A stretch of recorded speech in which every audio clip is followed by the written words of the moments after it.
ఒక physical concept చూద్దాము. In a triangle some of lengths of any two sides is always greater than the lengths of the third side. ఇది ఎందుకు చెప్తానంటే మొన్న IOQMలో ఒక 2 లెక్కలు ఇచ్చాడు. దీన్ని బేస్ చేసుకొని ఫిజికల్గా మనం ఎప్పుడైనా ఫిజికల్గా ఎక్స్ప్లెనేషన్ అనేది మన మైండ్లో ఉండాలి, కోరిలేట్ అవ్వాలి. Okay, in a triangle some of two sides, ఇక్కడ చూడండి 4 కాంబినేషన్స్ తీసుకున్నాను. అంటే ఒక ట్రయాంగిల్కి 3 సైడ్స్ ఉంటాయి. ఇదొక సైడ్ ఆల్రెడీ ఫిక్స్డ్ గీసుకున్నాను.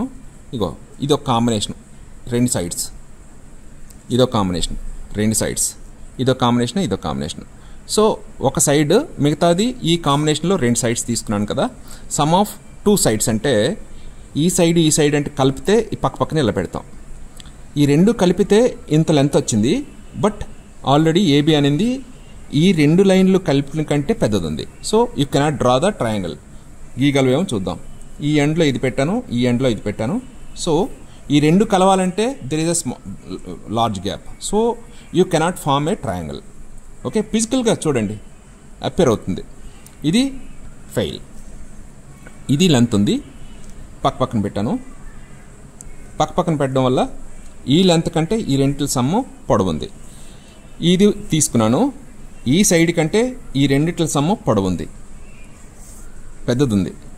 ఇది పక్కన పెట్టాను, ఈ 2 లెంత్ సైడ్ ఈ పక్కన పెడితే యాడ్ చేసినట్టు పొడవుంది. సో నేను అనుకున్న కాన్సెప్ట్ సరిపోయింది. ఈ పాయింట్ దగ్గర ఈ పాయింట్ పెట్టాను, ఈ పాయింట్ దగ్గర ఈ పాయింట్ పెట్టాను. నేను జస్ట్ కలుపుతున్నాను, చూడండి. Yes, it's a pure triangle form అయింది కదా. సో సక్సెస్ ఈ కాంబినేషన్. రైట్, నెక్స్ట్ ఈ కాంబినేషన్ తీసుకుందాం. ఈ సైడ్ పక్కన పెట్టాను, చూడండి ఎగ్జాక్ట్గా ఈ 2 ఈక్వల్ అయిపోయినాయి. ఈ లెంత్కి ఈ 2 యాడ్ చేస్తే ఈక్వల్ అయినాయి, but always greater than. So you cannot draw the triangle. ఎందుకంటే ఈ 2 సమ్ చేస్తే దీనికి ఈక్వల్ అయింది కాబట్టి అస్సలు గీయలేవు. చూడండి అది అలా ఉంటుంది, కానీ you cannot draw a triangle. Fail ఎంత టైము. ఇది ఒక సైడ్, ఇది ఒక సైడ్.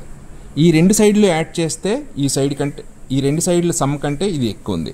So test fails.